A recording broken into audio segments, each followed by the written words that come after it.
السلام عليكم، عاملين ايه؟ يا رب تكونوا بخير. تعالوا بقى النهارده نعمل القمر ده مع بعضينا. طاجن رز معمر بالكبد والقوانص، عايزه اقول لكم بجد تحفه.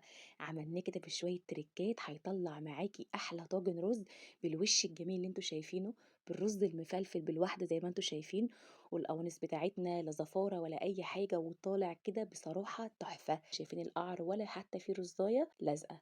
شطوره ها، واستاهل منكم لايك بقى. وعملت معاهم بقى صينيه بطاطس قرداحي، انما ايه تقولي عاملاها على فراخ من جمالها عسل. لو عايزين الطريقه قولوا لي. اول حاجه بقى هبدا بيها هنا ان انا اجهز الحشوه اللي هنحطها في الرز، اللي هي الكبد والقوانص. طاسة سخنتها كويس، نزلت فيها بمعلقة من السمنة وعليها معلقة من الزيت، وممكن تحطي زبدة، أي مادة دهنية أنت حابة تستخدميها استخدمي. أول ما السمنة بتسخن معانا بالمنظر ده بكون غاسلة القوانص كويس جدا ونضفتها طبعا من الدهون اللي حواليها، وقطعت القمصة على اتنين عشان كان حجمها كبير جدا. وبعد كده صفيتها كويس من المية، ما يبقاش فيها ولا نقطة مية، لأن المية دي اللي بتعمل زفارة. هانزل بقى بالقوانص بتاعتي كده وافضل اشوح فيها، هاقعد اشوح فيها حوالي من 5 7 دقايق لحد ما لونها يغمق كده معايا وتبقى برضو اخدت نص تسويه. تمام. انا اول ما بنزل بالقوانص بتبقى النار عاليه حوالي دقيقتين 3 وانا بقلب فيها، وبعد كده بوطي عليها النار بخليها متوسطه، وافضل برضو اقلب فيها لحد ما توصل معايا كده للدرجه دي. تمام. هنا بقى كنت خلاص مجهزه برضو الكبده، قطعتها على اتنين، غسلتها كويس ونضفت منها العروق وصفيتها كويس من الميه، اهم حاجه تصفيها كويس من الميه. والقلوب برضو غسلتها كويس ونضفتها من العروق تبقى جواها ديت، وقطعت القلب على اتنين. وهنزل بقى بالكبده والقلوب مع القوانص وابتدي اشوح فيهم حوالي برضو 5 دقايق كمان كده لحد ما الكبده تاخد برضو الصدمه كانها استوت. تمام. الكبده كده والقلوب كمان اخدت صدمه زي ما انتم شايفين كده. طبعا احنا بنضيفلهاش اي ميه عشان انا بشوف ناس بتسلقها. لا يا جماعه، بتصفر، ما تسلقوهاش ولا اي حاجه، زي ما احنا قلنا، بس النار تبقى متوسطه وايدك فيها باستمرار، ومش هيجرى لها اي حاجه ولا هتلزق معاكي ولا حاجه. كنت مجهزه هنا بصلايه كبيره كده مقطعاها قطع صغيره زي ما انتم شايفين، وبعد كده نزلت بالبصلايه وهبتدي اشوحها معاهم تشويحه كده حلوه. تمام. انا مش عايزه البصلايه تفضل بصحصحه وانا بحطها كده في البريم، لا انا عايزه البصلايه تكون دبرت معايا ولونها غمقت شويه والكرمل. نزلت عليها فلفل اسود وملح، مش هنحط اي بهارات تانية غير الفلفل الاسود والملح، علشان مش عايزين نخلي طعم طاجن الرز معانا يغير. هسيبهم هنا كده 5 دقايق لحد ما يستووا معايا ويبقوا جاهزين.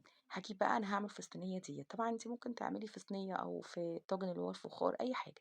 جبت هنا كيلو من الرز، غسلته وصفيته كويس جدا من الميه، ونزلت عليه بربع كوبايه من الزيت. مهم جدا تضيفي الزيت، بجد الزيت ده اللي هيخلي الرز يطلع معاكي مفلفل بالحبايه زي ما انتوا شفتوه كده. وهنزل بثلاث معالق حلوين كده من السمنه. تمام. عندك سمنه بلدي، عندك سمنه عاديه، بس السمنه البلدي بصراحه بتديله طعم رهيب. رشه من الفلفل الاسود كده ما تكتريش، ومعلقه كبيره مليانه كده من الملح عشان انا عامله كيلو رز. تمام. برضو الملح ده يرجع لك انت، بيختلف حدقي عن حدقك، كل واحد وليه حدقه.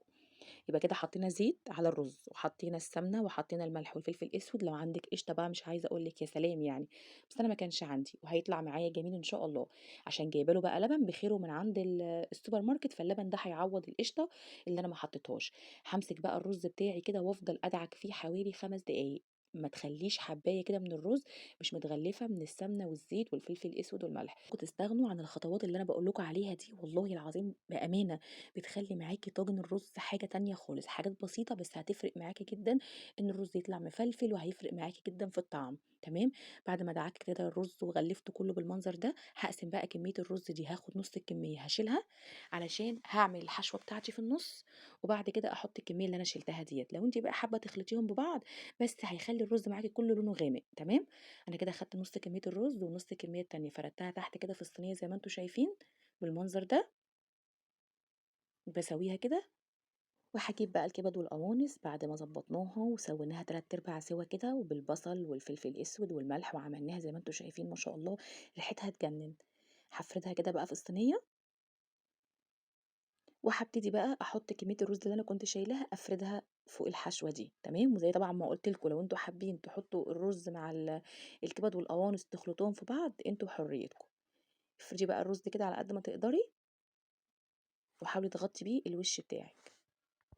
اللبن عندي هنا بيغلي، لازم يكون بيغلي على فكرة، ده لبن ومية على بعض، ما ينفعش احط الكمية كلها لبن، هيطلع الرز معجن جدا معايا، وكمان تكلفة عالية جدا، ومش بيبقى حلو زي ما بتحطي مية. يعني لازم تحطي على اللبن مية.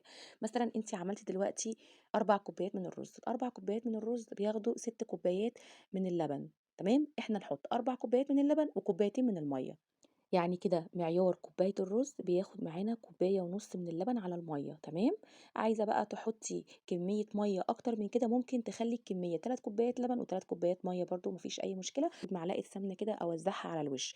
طيب الوش بتاعنا اللي أنتم شُفتوه في أول الفيديو ده، عايزين تاخدوا وش زي دوّة عندكم حلّين، لو الفرن عندكم بيشتغل فوق وتحت مع بعض هتشغّلوا الشواية مع الفرن من تحت تمام، طب لو عندِك الفرن بقى منفصل بيشغّل كل حاجة لوحدها، يبقى تشغّلي الشواية الأول لحد ما الرز يدّيكِ الطبقة اللي أنتم شُفتوها من فوق ديّة واللون اللي هو أخده من فوق، وبعد ما بياخد اللون من فوق خلاص، بتبتدي بقى تولّعي عليه النار من تحت، باحطه على الرف الوسطاني على أعلى درجة حرارة، بياخد معايا من ساعة إلا ربع لساعة، وطبعًا ترجع للفرن بتاعِك، أهم حاجة إن أنتِ لو ولّعتِ الفرن من تحت الأول، الرز عمره ما هيدّيكِ الوش أنتِ شُفتيه من فوق، لازم تولّعي عليه الشواية الأول ياخد الوش عشان هيبقى شرب اللبن كلّه، فاهمينّي؟ فلازم تولّعي عليه الفرن من فوق الأول ياخد الوش، وبعد كده تولّعي عليه من تحت، يا إمّا زي ما قُلنا لو الفرن بيشتغل عندِك ال الشواية مع الفرن من تحت، تشغّلي الاتنين مع بعض لحد ما الرز ياخد معاكِ وِش، وتطفّي الشواية وتكمّلي التسوية بتاعته من تحت. وفي حركة باعملها بتسرّع معايا التسوية جدًا، ما بتخلّوش يقعد في الفرن وقت كبير، بعد ما الرز بياخد عندي الوش من فوق، باغطّيه بورق ألمونيوم، طبعًا لو عندِك غطا للبرايم غطّيه بالغطا بتاعه، وباخلّي بقى الرز يستوي كده بسرعة، لإنِّك لمّا بتغطّيه الرز البخار طبعًا بيسوّيه أسرع ما بتسيبيه مفتوح من غير غطا، وهيطلع معاكِ أحلى وأجمل طاجن زي ما أنتم شايفين بالوش القمر والجمال ده، بجد لازم تجرّبوه وأنا متأكدة إن هو هيعجبكم جدًا، أشوفكم إن شاء الله في فيديو جديد، وما تنسونيش بقى بلايك حلو للفيديو وشيروه لاصحابكم لو عجبكم. السلام عليكم ورحمة الله وبركاته.